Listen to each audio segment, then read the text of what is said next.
Okey, hari tu aku ternampak satu video daripada Zayan FM lah berkenaan dengan seorang ibu ni yang meluahkan bahawa anak dia terjebak dalam melayari laman web dark side, okey. Dan daripada perkongsian ibu tersebut, dia menyatakan bahawa anak-anak dia apabila masuk ke dalam website dark side ni, download benda-benda yang merepek, dan akhirnya apabila benda ni dikantolkan oleh mak bapak ni, mak bapak nampaklah video-video yang berbentuk 18XX, yang bercerita, berchatting dengan orang yang berunsur 18XX, dan dia menimbulkan kerisauan sebab apa bila dikonfront ataupun bila ditanyakan kepada anak dia, anak dia lebih defensif dan mula start marah-marah, mula start berubah perangai, tak nak bercakap, kurang hajar dengan mak bapak, mengentan dengan mak bapak, dia dah tak ada rasa hormat kepada mak bapak. So ibu ni menceritakan bahawa macam mana sebenarnya dia nak handle benda ni kan.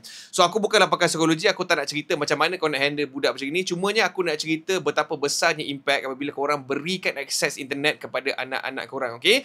Kita kena ingat kita sebagai mak bapak, kita nak lepaskan anak kita keluar daripada rumah, kita nak suruh pergi kedai kalau umur dia 8, 9, 10, 11, 12, 13 tahun ni susah. Kita pun takut sebenarnya nak buat sebab apa? Banyak betul bahaya yang sedang berada dalam dunia sekarang. Macam-macam benda boleh jadi ke anak kita tanpa pengawasan seorang dewasa. Dan kita tahu benda ni apabila benda ni berada di dalam dunia nyata. Tapi bila kita lepaskan anak kita dalam dunia maya ni, dalam dunia internet untuk masuk dalam game, untuk ada akses kepada laptop, untuk ada akses kepada phone, korang kena faham juga, ada juga peluang untuk anak-anak korang ni terjebak dengan perkara-perkara yang memburukkan di dalam dunia maya ni. Sebab apa korang kena faham? The internet that we know is just the tip of the iceberg saja. The internet itself memang lagi luas dan lagi dalam sebenarnya. So bila kita bagi akses kepada anak kita, contohnya untuk masuk dalam global chat room dalam satu game, ataupun untuk masuk dalam chat room dalam mana-mana social media, kita kena faham juga yang kita memberi kebebasan kepada dia untuk dia berinteraksi dengan pelbagai jenis orang. Dan orang-orang yang diorang berinteraksi ni pun bukanlah orang-orang yang bertanggungjawab semuanya. Mungkin ada orang-orang yang mempunyai niat yang lebih jahat lagi daripada orang yang dekat luar ni,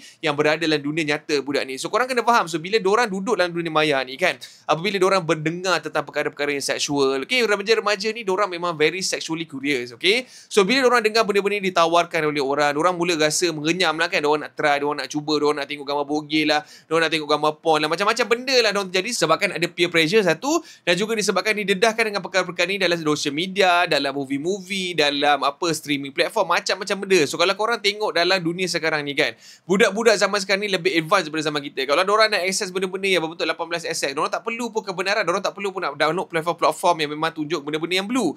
Basically diorang boleh je pergi ke laman-laman social media yang memang digunakan oleh semua orang. Dalam tu memang ada orang-orang yang berkongsi perkara-perkara yang 18XX. So bila budak-budak ni tengok, makin lama dia biarkan, makin diorang interact dengan benda ni, makin beranilah diorang untuk buat benda ni apabila berada di dalam dunia yang nyata nanti, okay. So dalam perkongsian dalam Zayan FM tu menunjukkan bahawa ibu ni pun tak tahu nak buat apa. Sebab apa? Bila dah advice, dah bawa pergi kaunseling, dah bagi tahu dekat ustaz pun, dah bagi ceramah pun, still sama lagi tak boleh nak ubah perangai. Dan apabila dia ambil phone tu daripada budak ni, lagi dia kuat mengentan, lagi dia kurang hajar, lagilah dia cari pasal dengan bapak dia. So aku simpatilah dan aku rasa cabaran untuk besarkan anak pada era zaman sekarang ni memang sangat-sangat besar. Dan untuk korang memulakan langkah korang untuk pastikan anak-anak korang tak terjebak dengan perkara-perkara yang tak bersenonoh, seperti masuk dalam dark web, seperti masuk tengok benda-benda yang merepek dalam laman web untuk berinteraksi dengan orang-orang yang tak bertanggungjawab ni, aku rasa korang kena limitkan screen time anak-anak korang. Sebab apa? Walaupun umur anak korang 15 tahun, diorang masih kanak-kanak, spender pun kau masih belikan, makanan pun masih kau belikan, rumah pun kau sediakan, kau tak perlu nak bagi dia kebebasan